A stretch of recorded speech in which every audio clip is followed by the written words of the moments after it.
Okay, well, hello everybody. I think we're going to start. I think other colleagues are probably going to join us as we go along. So thank you for joining us today. I'm very pleased that you could make it. My name's Angeline Grant. I'm the Global Nutrition Cluster Global Coordination Help Desk. And today for our monthly GNC webinar, we're going to be focusing on the integration of GBV risk mitigation and nutrition programming. So we're going to be starting with a presentation from Masumi Yamashina, which will be focusing on the key linkages and the activities and the global guidance which is available for integrating GBV risk mitigation and nutrition programming. And then we're going to follow up with a presentation from our colleagues in South Sudan, Koki Kialo and Dimple Save, on South Sudan's experience of implementing safety audits in nutrition sites. And then after that, we'll have a little bit of time for Q&A, and also it would be interesting to discuss what possibilities might exist for strengthening GBV risk mitigation and nutrition programming in your particular country context. So without further ado, I'm going to hand over to Masumi Yamashina. Masumi is the GBV specialist for the EMOC section in UNICEF here in Geneva. So over to you, Masumi. Thank you, Angeline. Hello, good afternoon, good morning, everyone. I'm just going to explain just briefly overview of how GBV and nutrition are related and some of the examples, but I will not try not to take so much time so that you have more time for South Sudan. So here I'll skip this one. We are talking about gender-based violence. So just before we jump into the linkages, I just want to explain what gender-based violence. So this is just a definition. It's an umbrella term of any harmful act that is perpetrated against a person's will. But gender-based violences in general, the violences are rooted into the gender inequalities and the power abuse. So many times that people think that GBV is just rape or sexual violence, but that includes also physical violence, emotional violence, also deprivation of opportunities. For example, because you are girls, you are not allowed to go to schools, for example. And also our intimate partner violence. There are a lot of different forms of gender-based violence. And what is the GBV risk mitigation, GBV integration into nutrition services? We are not expecting nutrition specialists to be a GBV specialist, but it is our kind of tools to improve quality of nutrition program. For example, the main part is that safe and dignified access and the use of nutrition services. If the nutrition service is not safe and not accessible, people will not come, and also you will not reach to your own objectives. And also ethical programming, that anyone who use for example, nutrition services will have no risk of, for example, sexual exploitation and abuse. And also to have our referral systems.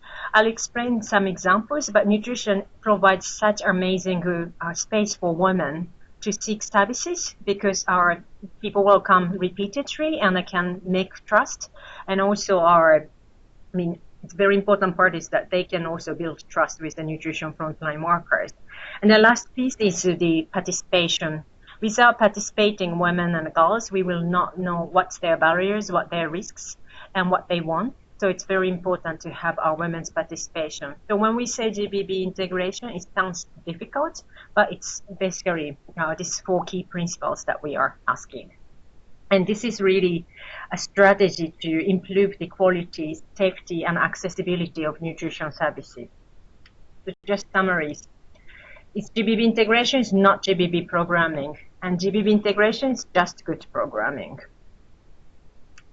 And just before how we do the GBV risk mitigation, I'll explain a little bit on linkages between gender-based violence and nutrition.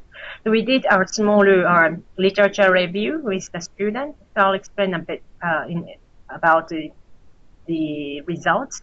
But we found the clear linkages between GBV and then the malnutrition and other how's the nutrition outcome of children.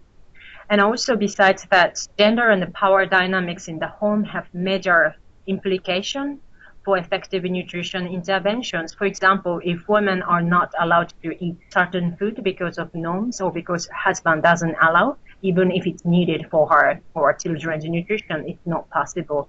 And also this very common patterns that the husband maybe don't allow women to bring children for nutrition services for and then that's, I think, stop women and children from accessing services. So it has a very important linkages. And also lack of food or this malnutrition itself can be a driver of different forms of gender-based violence.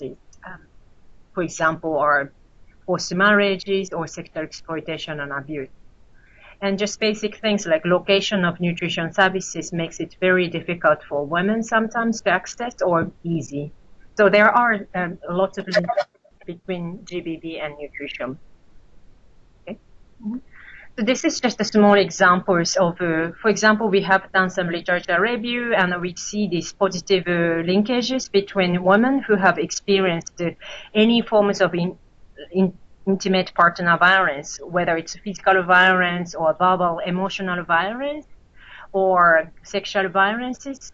Their children were more likely to have stunned. So there is our kind of clear evidence, not clear evidence, clear just linkages that shows that they are IPV and then they are stunned children. The next is also the women who experienced any forms of intimate partner violence during or before pregnancies were more likely to have low birth weight children or children who are too small for their ages. So that's again we don't know why, but there are linkages between these. We've seen from the literature review that there are positive linkages between these two.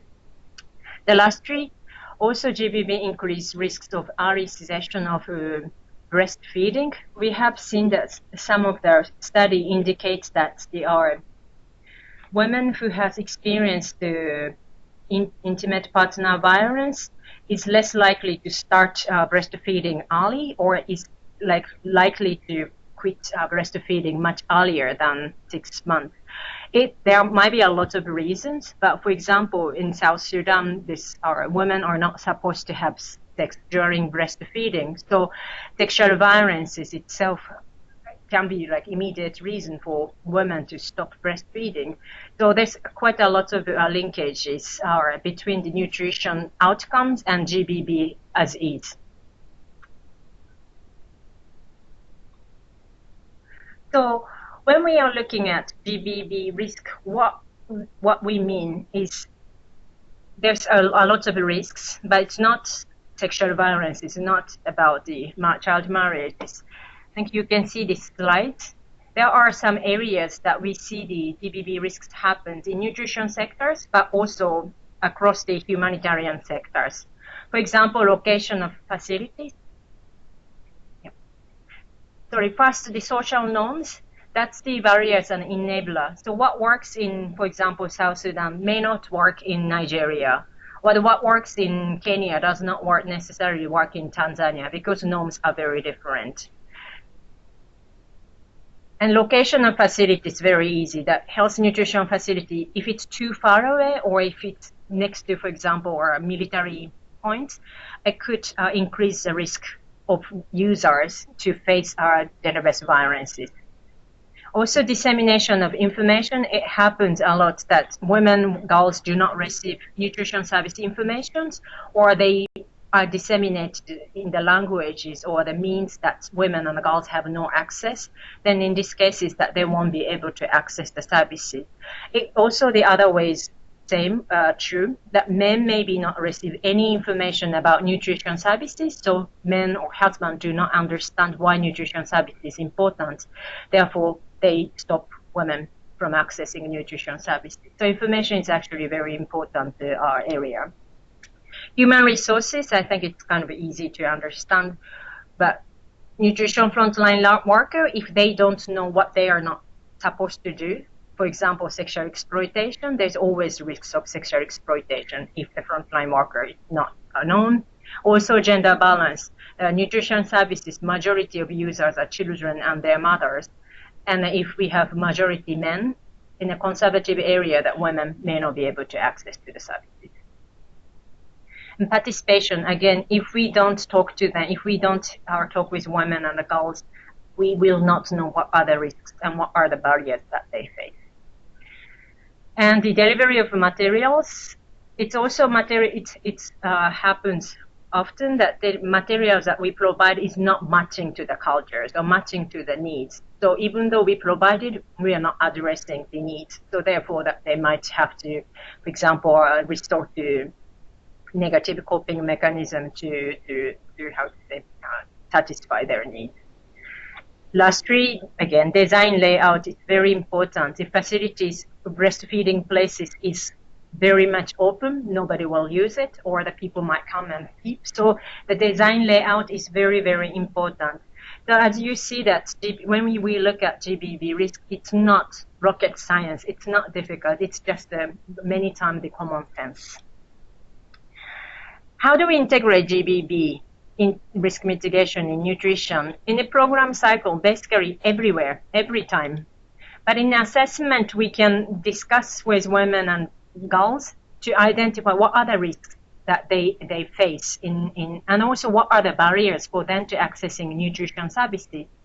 And also they can tell you how we can address the risks and how do we address the barriers.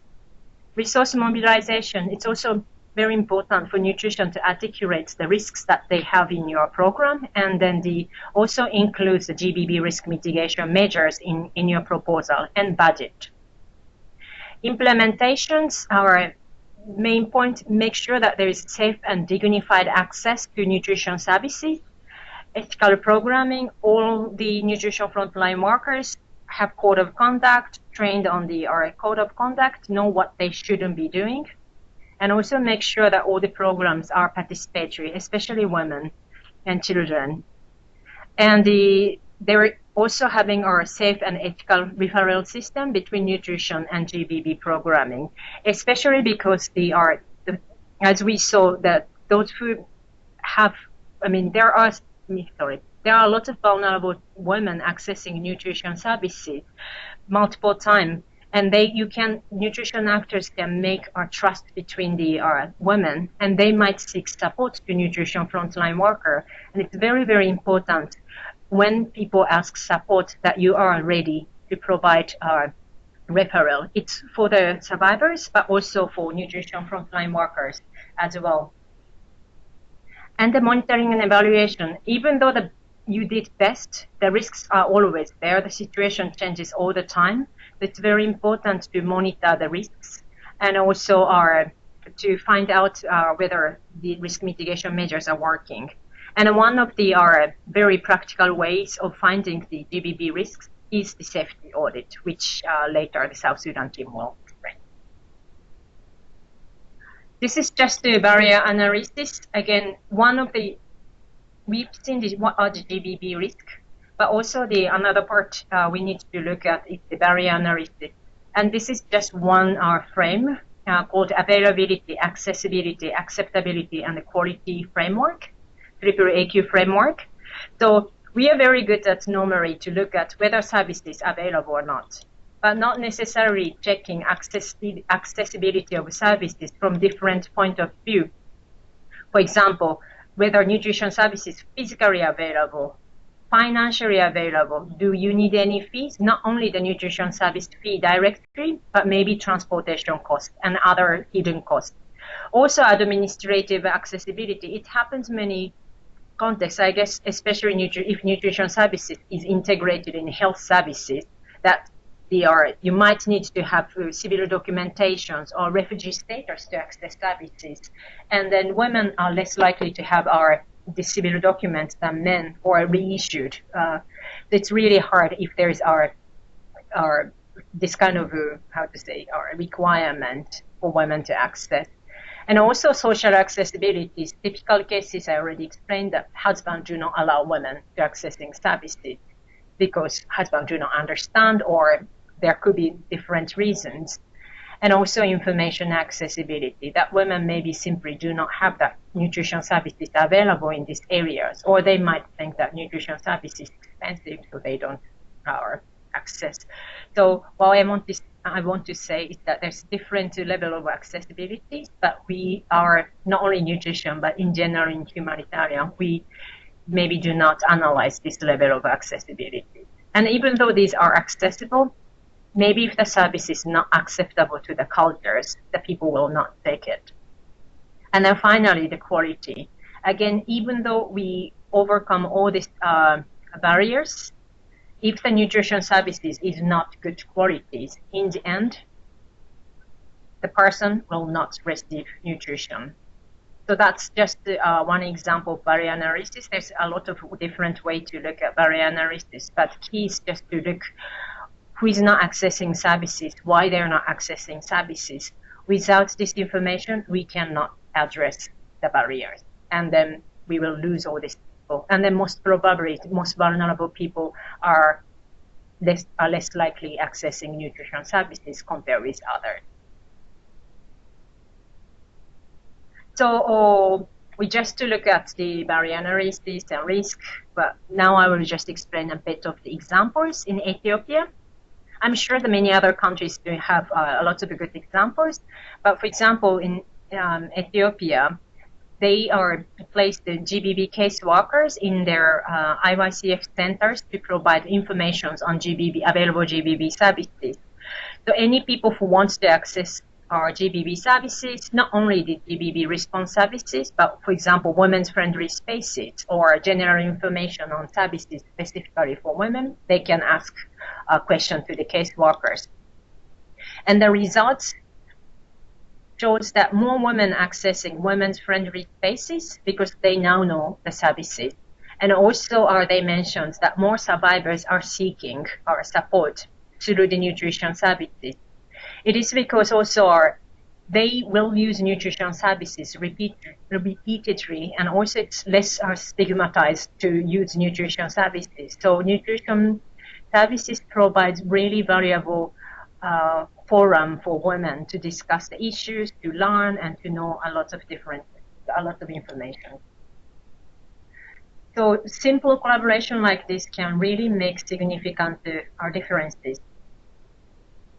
And the example from South Sudan, for example, this is UNICEF South Sudan, included the information into the IYCF card, so that when the nutrition outreach workers talk with community, they will also talk about child marriages and other issues.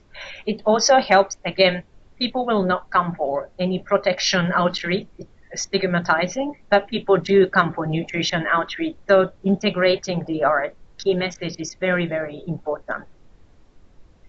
Lastly, again, I didn't explain, but there's also a lot of nutrition actors are started training their nutrition frontline workers on GBV referral pathway, because again, same thing, the people will trust nutrition people and they might seek support from nutrition actors. So that's also a very good example of GBV integration in nutrition. So I have explained quickly a lot of things, but there are tools. For example, IC GBV guidelines. We have a website, gbvguidelines.org. It has the thematic area guide for the nutrition with information of how do we integrate GBV into assessment, analysis, and planning, how do we write proposal, how do we do implementations, how do we coordinate with GBV and other actors, how do we do M&E. And then if you go to this gbvguidelines.org, you will have a knowledge hub, and you can find a lot more information and examples from different countries. And we also have different accompanied tools for the guidelines. One is the pocket guide. So many times that nutrition has much bigger outreach than the GBV. So some area you might not see any GBV actors or protection actors. In this case, you can use this step-by-step guide on how to respond to the needs of survivors in case there is no GBV actors. And there is also app, so you can download app and then you can use the app offline. And the latest information is also cash and voucher assistance and gender-based violence continuum. So this has a practical guide on how to mitigate GBV when you are plan for cash-based intervention. So take-home message is just GBV, and GBV is one driver of malnutrition. GBV and nutrition has very strong, not positive, but linkages. And nutrition services could exacerbate GBV risk without having our proper GBV risk mitigation strategies. But also, again, by integrating GBV risk mitigation, nutrition can reach more people, especially more vulnerable people, and also improve the quality of programming. And again, nutrition provides such a strong forum to talk about issues and to trust women. So nutrition has very, very unique role to prevent and respond to GBV. If you have any questions, really talk to GBV actors in your countries or to Angeline. There's always a lot of good examples from different countries. So thank you so much. Thank you so much, Masumi. That was really helpful overview. So thank you for that really detailed introduction. I think it laid out very well both some of the global guidance, but also some of the key evidence that underpins these issues, and also some interesting country examples there too. So I think we're going to hold our questions till the end of the presentation. So if anybody has any questions, please do note them down, and we will have the Q&A session at the end. Just before I hand over to our South Sudan colleagues, I want to just check that everybody can still hear us. So if you can still hear us, please just do type in the conversation box that that's all okay. And now I will be handing over to our colleagues from South Sudan. So they're going to be sharing their experience of implementing the safety audit in the nutrition site in South Sudan. Our speakers are Dimple Save, who is Head of Nutrition for Action Against Hunger in South Sudan, and Koki Kialo, who is the Deputy Nutrition Cluster Coordinator in South Sudan with WFP. So over to you, Koki. If you can hear us, I'll just bring up your slides now. Okay, thank you very much, Angeline, and thank you for the rest of the colleagues for joining us for today's session. We are very thankful as South Sudan to be given this opportunity to be able to share our experience. I'm hoping everyone can hear me. So I will be presenting the session with my colleague Dimple. So I will start and then Dimple will continue. So if you're ready with the first slide, is that integration in South Sudan has been an effort by mainly 4 clusters when we began. It was nutrition, it was health, it was WASH, and FSL clusters. And we began the effort in 2018 while responding to about 2 counties that were facing famine at the time, and working also to prevent famine being reported in other counties. And an integrated famine package was developed in 2018. The same year, last year, we also held another capacity strengthening workshop with some colleagues from GNC coming to support. And this was basically also to look at more strategic ways to engage with other clusters and to be able to further the agenda of integration in South Sudan. Also important is that nutrition cluster has worked very closely with the subcluster. And when we were developing our HRP for 2018, in 2017, we had a lot of engagements with GBV subcluster, and we had a minimum indicator that we were able to include for the first time in the HRP. And also, there's the country pool funds, which the nutrition subcluster provides oversight. We are also able to include indicators that also our partners were going to proposals and monitor. Last year, there was a regional training. 2 of our international and national NGO were able to participate. That's SEF and CARE, our international NGO, and one of our national NGO, ART, were able to participate. And from that training, in country, when we had the discussion and with the nutrition cluster partners, is that one of the key adoption, or rather learning from the regional training, was to develop and pilot the safety audit tool. which both ACF and CARE had been working on. And this year, they were able to start the pilot. And last year, for 2019, for South Sudan, nutrition cluster has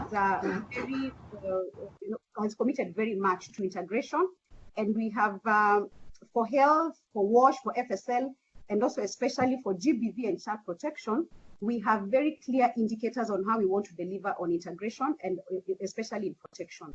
So for GBV this year, we have strengthening referrals so that all our nutrition sites are able to strengthen referrals for GBV and also for child protection, and also that we are able to start rolling out the safety audits so that we make our, as my colleague earlier had alluded to, making our nutrition sites more compliant and also being able to address GBV issues. One of the important things nationally for us is the commitment by the humanitarian leadership in taking forward the agenda of GBV. In the new ways of working for the HCT in South Sudan is that two of the key deliverables that we are supposed to deliver together as clusters is GBV, and the other one is food security. So that also increases the profile for GBV for us, and also the commitment that we have as a cluster and other partners. So I'll hand over to my colleague, Dimple, to continue. Hello, everyone. This is Dimple. So taking forward from there, as Koki has mentioned, ACF USA adapted the GBV safety audit tool to identify the potential GBV related safety risks at and around the nutrition facilities, that is the OTP and TSFT sites, as well as the stabilization centers. And this was requested as part of the GBV nutrition project, which we are carrying out with support from ACF Canada, and it is funded by BPRM. Similarly, CARE International has also developed a safety audit tool for their respective projects. So following the regional training that was held by UNICEF last year, ACF and CARE, we reviewed both the safety audit tools that we had developed, and we worked together with the GBV guidelines in implementation support team as well as UNICEF, and we tailored the tool for nutrition programming in South Sudan according to our context based here. This tool is used to identify potential GBV related safety risks. It was formally endorsed and adopted by the South Sudan Nutrition Cluster in 2018. So both CARE and ACF USA, we worked closely with the Nutrition Cluster team and UNICEF to also identify 2 GBV integration indicators to be included in the HRP of the cluster for 2019. And those indicators are safety audits, and the second is increasing awareness of GBV referral pathways among the frontline nutrition workers. So the targets that have been set for 2019 are that nutrition safety audit is utilized in at least 260 sites across the country, and GBV training is imparted to nutrition staff in around 400 sites in collaboration with the GBV specialists. The primary objective of this tool is, one, to understand the safety and security for women and girls in and around the nutrition facilities. Second, to identify availability and access to GBV and other services in the catchment areas of these nutrition facilities or nutrition sites. And third, to identify GBV and security risks in order to mitigate these risks and also to use it for future program design and planning. The safety audit tool is divided into 3 sections besides the introduction and the tips, general tips for use of tool. So the sections are: part 1 is general observation, part 2 is a focus group discussion with around 8 to 10 women at the site, and the third is an individual or key informant interview, which is basically for the nutrition staff working at that particular site. So the nutrition partners are ideally supposed to complete safety audits of the nutrition facilities biannually, and then the major findings are to be reported to the nutrition cluster and other humanitarian coordination fora. So, Action Against Hunger South Sudan mission began the formal rollout of safety audits in the nutrition sites in January 2019. So we did the audits for 3 of our sites in Old Fangak County, in one of the states where we are based. And the second round was done in another base in Adil East, where 3 sites and 1 stabilization center were actually audited. So we had some general observations from the pilot that we did in these sites. And the key observations, I would like to share them. The completion of safety audit for one site takes around 1 to 2 hours. So if all the steps are properly followed, it takes around 1 to 2 hours. If we need to do it in a day, we can do approximately 3 sites, depending on the caseload and the service delivery time at the site. So that's the maximum it can be done in one day. We also observed that the useful methodology for implementing this wherever possible could be to divide this task between staffs, like between male and female staff, so that the part 1, which is observation, and also part 3, which is interview of the staff at the nutrition site, could be taken care of by the male staff, while the focus group discussion with women can be done by a women staff member. We also realized that a harmonized reporting template is required, so that on completing the safety audit, we can compile the report and come up with some analysis and recommendations. And it may also require additional instructions and some level of supportive supervision. The safety audit tool was found to be easy to be implemented by the staff. The questions are quite straightforward, and the purpose of the exercise was clear to all the staff because they were oriented before actually starting the pilot. The nutrition officers who have been trained on conducting safety audits feel quite confident, and they are able to do the training down to the nutrition staff at the site level. So the site teams can be trained on the audits. However, the site team should not do the audit for their own sites because it can lead to bias and hesitation among women to share their experiences. But these trained team can always do audit for other sites depending on how many staff are available in the team. Coming to some preliminary results and implications for programming. The first point was beneficiary awareness of available feedback and complaint mechanism. So the challenge that we observed or we found out was that women in general indicated that local authorities like police or traditional leaders, public radio stations were the main reporting channels. Some of them also indicated that they might report the issue to site staff. However, others indicated that they would rather prefer to stop coming to the site than file a complaint or report a problem at the site. So some recommendations that came up include communication mechanisms for informing the beneficiaries on available feedback and complaints mechanism need to be strengthened. Sensitization sessions, MIYC and counseling, and mother-to-mother support groups could be the potential entry points for increasing awareness.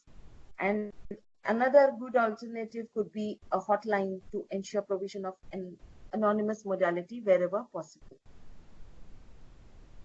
The second issue was presence of women at the site level. So currently, the challenge we face is like we have around 30 to 40% of women staff at the site. So in majority of sites, they are not available to facilitate referral of sensitive cases such as GBV or collect feedback from women who are not comfortable reporting issues to male staff. So the recommendation is findings, and the findings suggest presence of at least one woman staff at each site. So that can lead to quality service delivery, and the mothers or the pregnant women would feel more comfortable into reporting issues if a woman is present at the site. So gender diverse staffing in nutrition sites should be made a standard. And we are in South Sudan, we are really trying this very hard to ensure that we are able to hire at least one woman per site. And it's an ongoing process. The third issue was common protection risks for women and children in both the counties where we did the pilot. So many women reported of assault and theft by street boys, sometimes closer to the nutrition sites, and as a majority safety risk for women and children who are accessing the nutrition facilities. Especially, it was common in sites which are located in urban areas or near markets. Also, the distance traveled by women from their homes to the nutrition site to avail the services also is another major risk highlighted, because there is a risk of assault, there is a risk of harassment, or they may simply not have necessary food or water for the trip. So, and then some women also reported seasonal flooding and other climatic conditions as major inhibitors to access the services from the nutrition sites. So while solutions for many of these problems are out of direct control for us as an organization, however, these points do remain as important advocacy points for engagement with local authorities and community leaders, and also advocacy for scaling up of the program to increase overall coverage of nutrition services. This is again taken up very seriously by the nutrition cluster, and we have a regular exercise of doing the gap analysis so that the plans can be made for improving the coverage based on the funding available. The fourth point is staff uptake of GBV training concepts. So safety audits found that GBV trainings implemented by Action Against Hunger in early 2019 were effective in informing the nutrition staff on the available GBV services and proper procedures for referral of such cases. Also, there was additional support from IRC and ARC, who systematically sensitize all partner health and nutrition facility staff on the GBV and protection services that they deliver in different areas. However, most staff interviewed seemed unsure about their ability to practice PFA, that is a psychological first aid. So it is recommended that refresher training on PFA and GBV concepts need to be done again, and all women staff should be trained on GBV and PFA.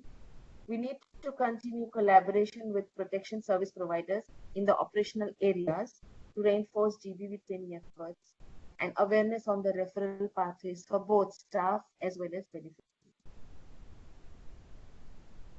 So there were some more challenges that we thought were key and need to be highlighted, and some recommendations for the same. So the first was contextual adaptation of language. So we saw that translators often reframed questions and answers around mothers feeling safe to questions on what they fear. So by asking if mothers feel safe as opposed to if they fear anything, the tool may not capture real threats perceived by the beneficiaries. So the recommendation is that the questions included in the tool may require expansion based on the culture or the context, because it differs from one region to another. Another option is translation of the tool into local language to facilitate meaningful record of the findings. So within Action Against Hunger, we have translated the safety audit tool into one of the major language used here, that is Dinka. And this version, the local language version of the tool, will be piloted again in June, in this month, in some of our sites. The second challenge was question redundancy and clarity. So it was observed that some of the FGD questions or the focus group questions in their current wording elicit similar or redundant responses from women that were interviewed during the discussion. So the recommendation is to improve the clarity and specificity of questions in the tool, especially those in the part 2, which is on the focus group. Third challenge was measures for gender sensitivity. So in focus group discussions, wherever male translators were present, women explained that they feared to bring up some issues. And wherever males were involved, fewer dynamics related to GBV were expressed by women who participated in the interview. So the recommendation is that women interviewers or enumerators and exclusively female presence during FGDs should be mandatory if we want to do the safety audit in a proper way and get the actual information from the community. The fourth challenge was applicability of the tool for use in stabilization center. Besides the nutrition sites, that is the OTP and TSFP center, we also did the audit in one of our stabilization center in Awil East. And we found that significant portion of the questions were not applicable for the analysis of protection risks at the stabilization center. So a separate version of the tool may be necessary for the assessment of stabilization center because important risk factors like overnight stay of mother and child at the stabilization center is not covered within the current tool. So maybe a separate tool could be used for only for stabilization centers, and the whole set of questions could be formulated for the same. Yeah, so this is what we found, or these are the findings from the pilot that we did within Action Against Hunger. And I will hand over to Koki again to share the way forward for us. So the way forward for the nutrition cluster in South Sudan is that now we have the training that's being conducted currently. It started yesterday with the safety audit, and it will continue from Wednesday to Friday. And this will mark now the beginning of the rollout from the pilot now to the rest of the partners in the country. And we hope that we'll be able to cover at least 50% of the nutrition sites. Of course, the targets we have are way below the 50, but it's about 30%. But if you're able to cover more sites, then it would be great. And this, the particular training we are having facilitators from the ACF Canada who are in country to train us. They had another training focusing on other countries in East Africa and Uganda, and then now the training that's now currently happening in South Sudan.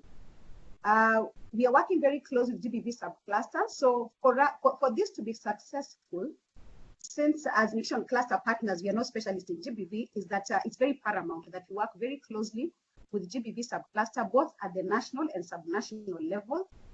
Last year, as we were committing this in the HRP, is that there were commitments and negotiations that we did between ourselves and the GBV subcluster for them to continue providing technical assistance both at the national level, but also at the subnational, especially when nutrition cluster partners go finalize the cluster audits, how to synthesize the information, analyze, and at the end, develop micro plans that will see as moving the GBV risk mitigation integration into nutrition cluster services.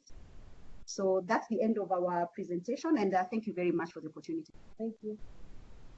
Thank you so much, Dimple and Cookie, for sharing that really valuable experience. I think it really helps to make all of this discussion much more practical and much more concrete to see actually how you were able to implement the safety audit and what the tool actually looks like and what some of your preliminary findings are. So I think it's been really helpful for all of us to be able to access that experience and to learn from the way that this has been evolving in South Sudan and how you've been integrating. So I think maybe now we'll see if there are any questions. I see that we already have a question from Helen for Masumi on integrating GBV and nutrition will improve quality of nutrition programming, but Helen would like to understand how that works in practice. I think maybe already our South Sudan team answered your questions, hopefully. Just to add to our GBV integration is really just safe access, ethical programming, and our participation of women and the safe referral. So it's really just provide a good analysis of what are the barriers that women who are kind of major I think, target for the nutrition, have a problem in accessing and using nutrition services. So really like bringing the GBB lens into nutrition programming and checking what are the barriers, what are the kind of negative or the positive part for the users. That helps, I think, improve the quality of programming, just as the South Sudan team showed. Yeah, no, I think that's very valuable. I think we can see how it's the quality aspect is mainstream through a lot of different entry points, and so that's also something to really consider. Are there any other questions for Masumi, or maybe also the South Sudan team on the practicalities of implementing such a tool? I'm interested to know if other colleagues in other contexts would find this tool useful, would maybe be interested in also maybe rolling out some of these approaches in their particular country context. And feel free to also type in the conversation box if you prefer. I think Christine is typing us a message. So Christine is highlighting that there's also a partnership underway between UNICEF and the Harvard Humanitarian Initiative to better measure the effectiveness of GBV risk mitigation. And so that will also have results per sector.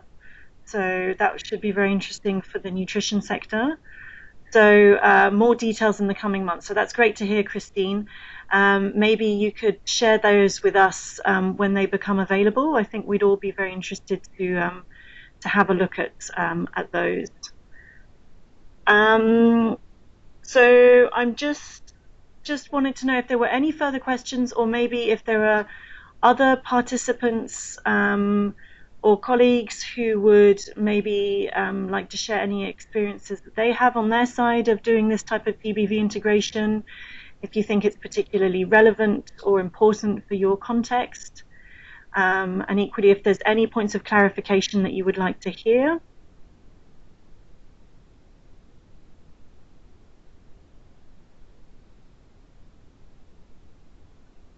It seems that our presentations were extremely clear because we don't have very many questions.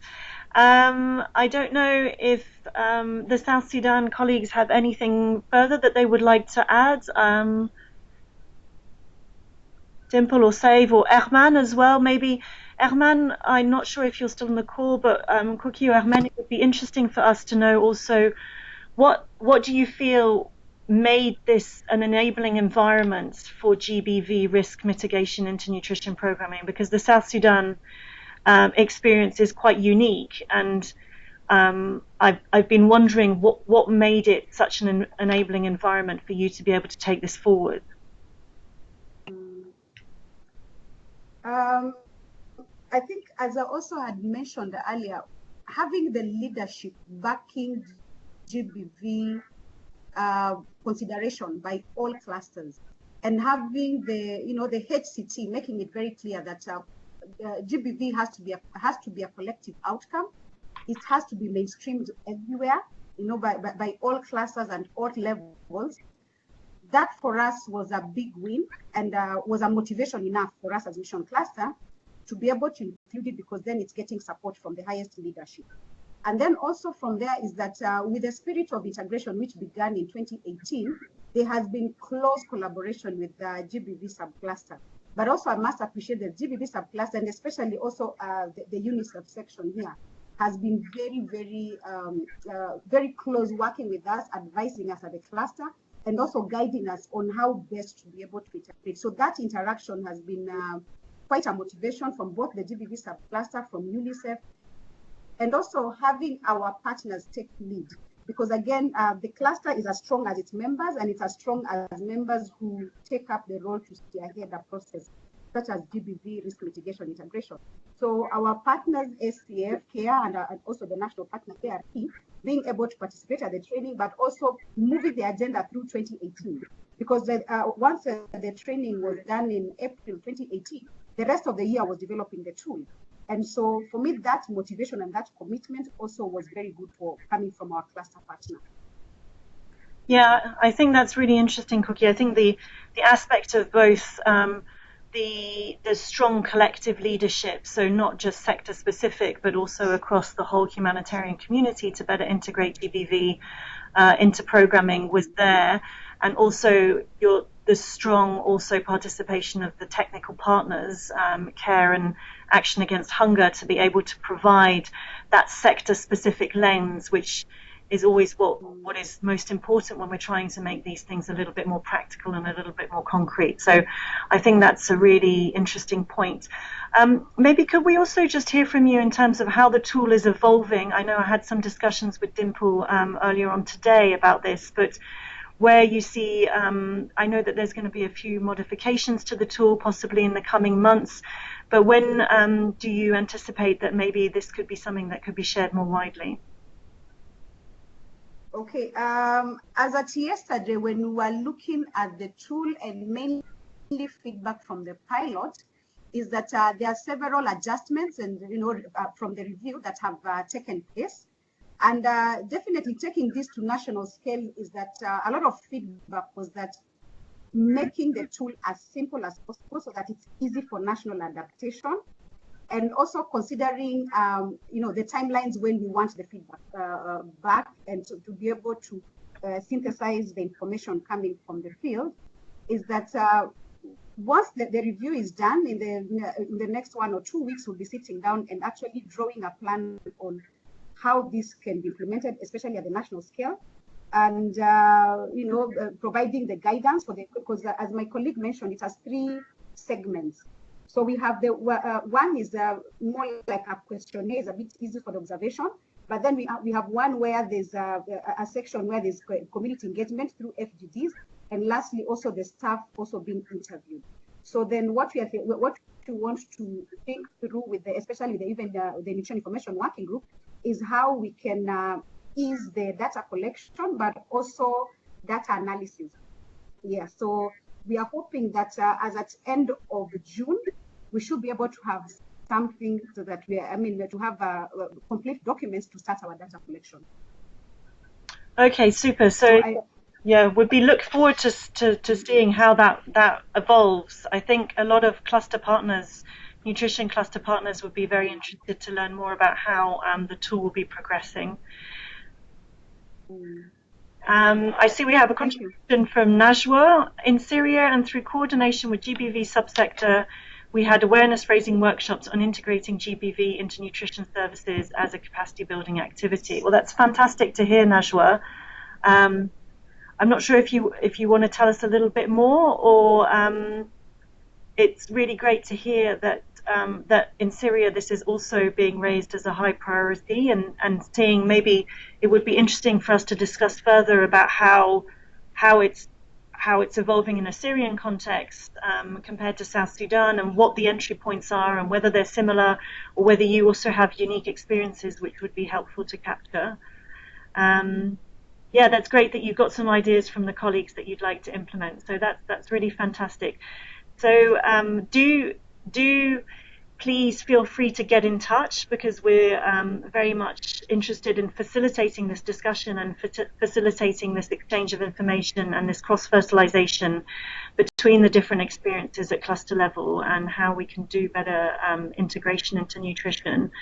So it's really interesting to hear that there are other colleagues also who are implementing these kind of approaches. I am wondering if there are any final thoughts or comments. I see that Chandrakala is also trying to type a message. Okay, so UNFPA has trained nutrition workers, especially for referral pathways. So that was also a key aspect that we were seeing, a key entry point, is training more nutrition frontline workers on the referral pathways. And as Masumi highlighted before, if we're in a place where there are no GBV actors present, there's also the Pocket Guide, which is a really helpful tool, which you can also download to your telephones, which could also help orientate nutrition partners.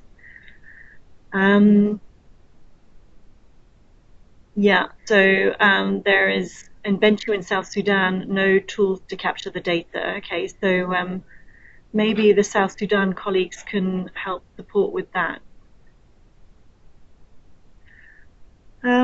It seems like we are coming towards the end of our webinar. We really did manage to stick to the allocated time. So if there are no further questions or points that people would like to share, maybe just share orally. Or if you have any burning last-minute questions that you would like to type into the conversation box.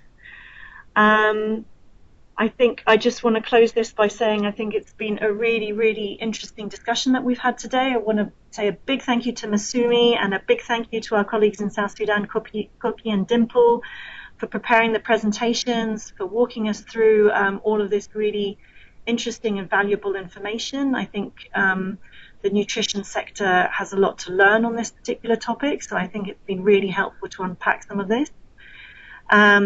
We will be sharing the recording of the webinar, the presentations, and the further guidance, the links to the further guidance in the coming days. So you will have all the presentations and all the information that we discussed today at your fingertips. And really do feel free to reach out to myself at the GNC help desk, but also feel free to reach out to your GBV colleagues in country for further orientation on some of these issues. So, there's one last question.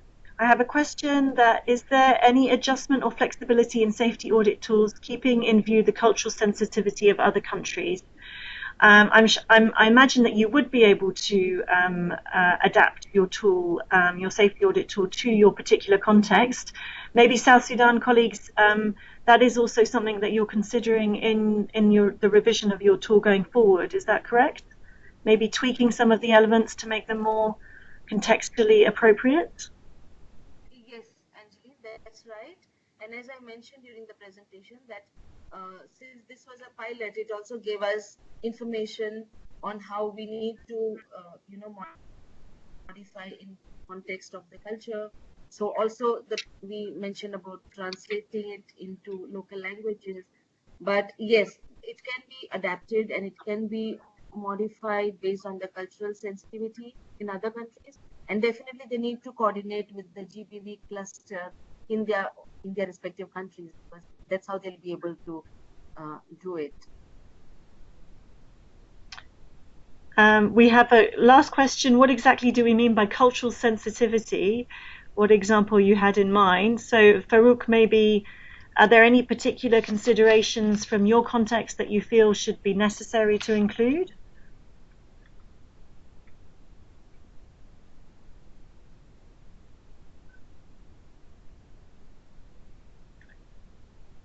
I think maybe we can, Farouk, if you have a specific question on this, we can take that offline. Exactly. We can also discuss that.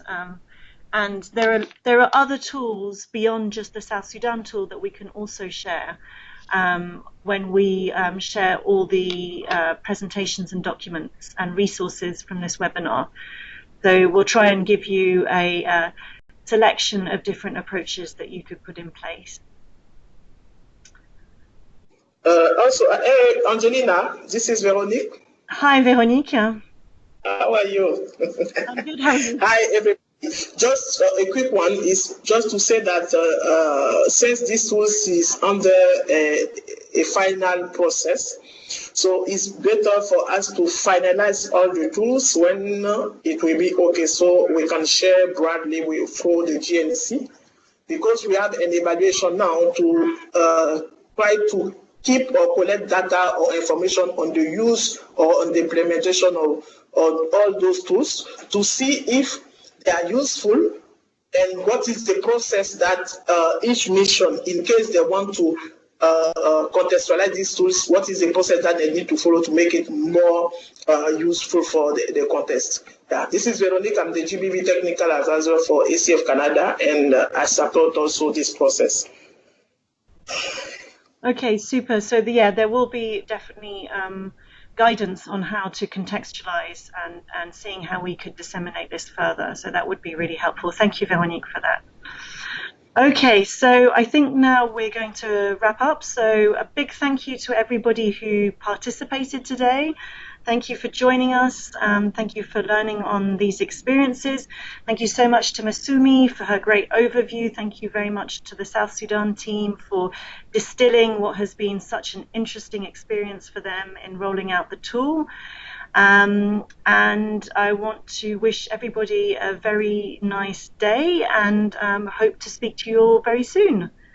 Thank you very much and goodbye. Bye.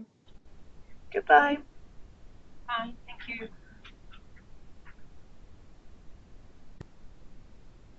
Thank you. Bye-bye.